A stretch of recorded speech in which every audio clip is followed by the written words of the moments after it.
આ દ્રશ્યમાં આપ જોઈ રહ્યા છો કે કેટલાક લોકો મોટી સંખ્યામાં જમી રહ્યા છે. લોકો ભગવાનની પૂજા અર્ચના પણ કરી રહ્યા છે. પ્રથમ દ્રષ્ટિએ આ કોઈ ધાર્મિક સ્થળ લાગે, પરંતુ જાણીને ચોંકી ઉઠશો કે આ છે સ્મશાન ભૂમિ.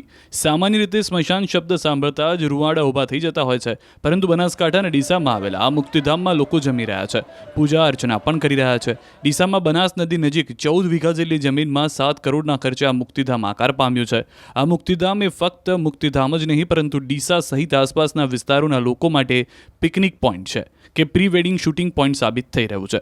અને એનું કારણ છે મુક્તિધામની આધુનિક સુવિધાઓ. સામાન્ય રીતે મુક્તિધામ એટલે હિન્દુ ધર્મમાં મનુષ્યના મૃત્યુ પછી અંતિમ ક્રિયા કરવાનું સ્થળ કે જ્યાં લોકો માત્ર કોઈ મૃત પામેલા વ્યક્તિની અંતિમ ક્રિયા માટે જ આવતા હોય છે. જોકે તે સિવાય મુક્તિધામમાં સુમસામ ભાસતું હોય અને તે જ કારણે સુમસામ સમયે તો મુક્તિધામ તરફ જતા પણ કેટલાય લોકોના પગ પાછા પડે. પરંતુ ડીસાનું આ મુક્તિધામ લોકો માટે ભયમુક્ત મુક્તિધામ થઈ ગયું છે.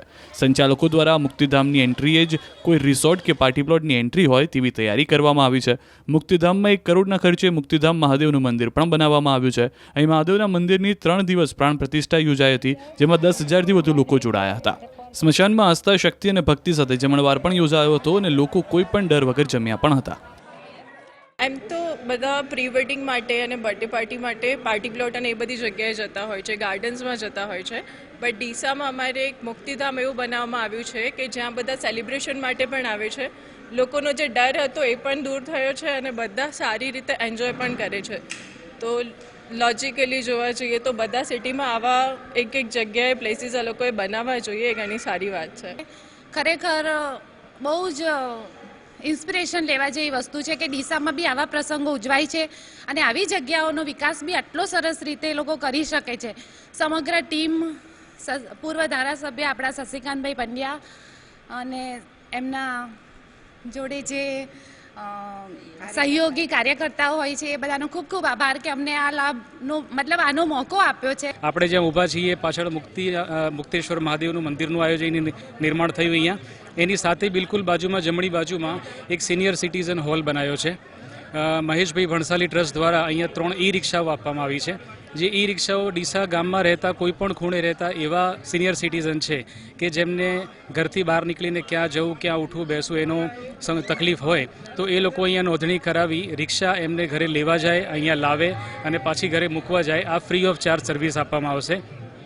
એ તમામ સિનિયર સિટીઝનને અહીંયા એક ટાઈમનો ચા નાસ્તો આપવામાં આવશે. એક બીજું દાતાશ્રી પરિવાર છે, કેદારમલ બક્ષીરામ અગ્રવાલ પરિવાર છે. એમણે ડીસાની અંદર આપણી પાસે નગરપાલિકામાંથી એક શબવાહિની મળેલી હતી. એના સિવાય એક બીજી શબવાહિનીનું અહીંયા આગળ એમણે લોકાર્પણ કર્યું છે. એ ગામના લાભાર્થ માટે એમણે આપેલું છે. તો એ પણ અહીંયા આગળ એક નવી વ્યવસ્થા ઊભી થઈ છે. 2 મોટા ગાર્ડનનું અહીંયા આગળ નિર્માણ થયું છે. લગભગ અંદાજે 25,000 સ્ક્વેર ફૂટ અને 40,000 સ્ક્વેર ફૂટના 2 બગીચાઓનું નિર્માણ થયું છે. જે સિનિયર સિટીઝન હોલ બનાવ્યો છે એની બાજુમાં બાળકો માટે ચિલ્ડ્રન પ્લે એરિયા, રમતગમતનું બાળકો માટે એક આખું સરસ આયોજન કરેલું છે કે અહીંના આસપાસના જે બાળકો છે અહીંયા ગમે ત્યારે રમવા માટે આવી શકે એવી સારી સગવડ ઊભી કરવામાં આવી છે.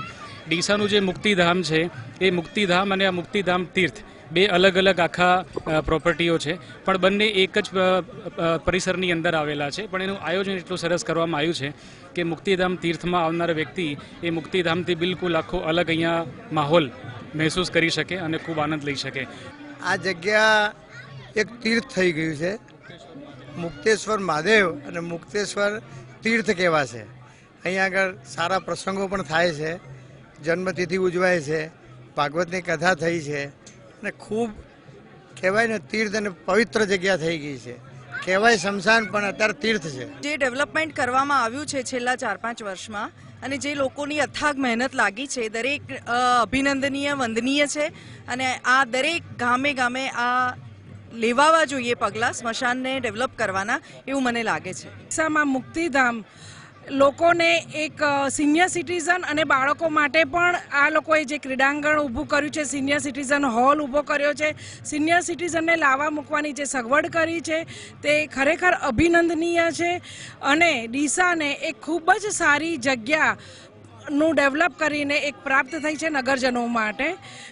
ખૂબ આવકાર્ય છે આ પગલું. અહીંયા આ જે મુક્તિધામ બનાવવામાં આવ્યું છે તેમાં પણ અંદાજે 700 લાખના ખર્ચે અને ડીસા શહેરની જનતા દ્વારા લોકફાળો કરી અને આ મુક્તિધામ બનાવવામાં આવ્યું. મુક્તિધામમાં ખૂબ સરસ મુક્તિનાથ મહાદેવનું મંદિર બનાવવામાં આવ્યું. સમગ્ર ડીસા માટે આજે ઉત્સાહનો દિવસ છે. અને આવું આખા ગુજરાતમાં ક્યાંય મુક્તિધામ નહીં હોય. ખરેખર આખા ગુજરાતના લોકોને પણ આ મુક્તિધામની મુલાકાત લેવી જોઈએ. ડીસાના લોકોએ અને ડીસાના વડીલોએ જે એક પગલું લીધું છે એ ખરેખર આવકાર્ય છે. અહીં નાના બાળકો આવશે, વડીલો આવશે અને એક લોકોને સ્મશાનમાંથી એક ભયની મુક્તિ આપશે અને રિયલી મુક્તિધામ એક સાચું મુક્તિધામ બનશે. પ્રી વેડિંગ જે શૂટિંગ કરતા હોય છે એ કેટલાય લોકો મેરેજના પ્રી વેડિંગ શૂટિંગ માટે આવે છે. પહેલાં તો શમશાન નામથી લોકો ડરતા હતા. એક શમશાન નામ પડે એટલે લોકોને ડર લાગે કે શમશાનમાં શું હશે. હું જ્યારે ધારાસભ્ય તરીકે મેં 3 વર્ષ આ કામ ચાલ્યું, 3 વર્ષ ધારાસભ્ય તરીકે હું અહીં બેસી રહ્યો છું. સર્કિટ હાઉસનો મેં ઉપયોગ નથી કર્યો, અન્ય જગ્યાઓનો ઉપયોગ નથી કર્યો કાર્યાલયનો. અહીં કેમ બેઠો છું કે તો આ સારામાં સારું આ મુક્તિધામ બને એ માટે. અને લોકો મને કામ માટે આવતા મારા વિસ્તારના કે જિલ્લાના લોકો તો કહેતા સાહેબ તમે ક્યાં છો ભાઈ ધારાસભ્યશ્રી? તો હું કહેતો કે હું શમશાનમાં બેઠો છું. ત્યારે લોકો મને એમ આશ્ચર્યથી પૂછતા કે કોણ તમારું કોઈ સ્વજન ગુજરી ગયું છે, કોણ ઓફ થઈ ગયું છે? ત્યારે હું કહેતો ના ભાઈ હું શમશાન ડેવલપ કરી રહ્યો છું એ માટે બેઠો છું.